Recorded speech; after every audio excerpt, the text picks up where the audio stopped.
সুধী দর্শক, channel S7 সংবাদে আপনাদের স্বাগতম। চ্যানেল S7 কথা বলে গণমানুষের। দৈনিক কালের কণ্ঠের খুলনা ব্যুরো প্রধান ও দৈনিক পূর্বাঞ্চলের সিট এডিটর বিশিষ্ট সাংবাদিক নেতা HM আলাউদ্দিনের রোগ মুক্তি কামনায় দোয়া মাহফিল অনুষ্ঠিত হয়েছে। সানবিট সব দিবে সামাল। সানবিট ম্যাজিক প্রেস ডিশওয়াশিং এর মাথা ঘোরানোর সলিউশন।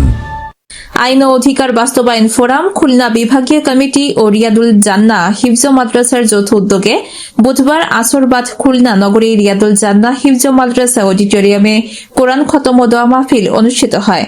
ربنا ظلمنا أنفسنا وإن لم تغفر لنا وترحمنا لنكونن من الخاسرين رب العالمين আপনার পবিত্র কোরআনের ছাত্রদেরকে নিয়ে রব্বুল আলামিন কয়েকজন মেহমান ভাইদেরকে নিয়ে শিক্ষকদেরকে নিয়ে এতে দোয়া ও মোনাজাত পরিচালনা করেন মাদ্রাসার প্রতিষ্ঠাতা ও তত্ত্বাবধায়ক মাওলানা মুফতি মোহাম্মদ আনোয়ার হোসাইন।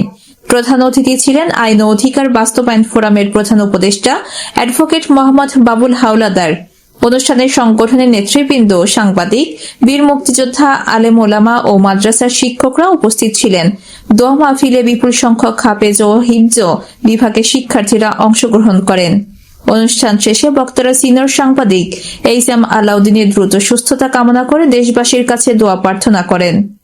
সীমা আক্তার, চ্যানেল S7, ঢাকা।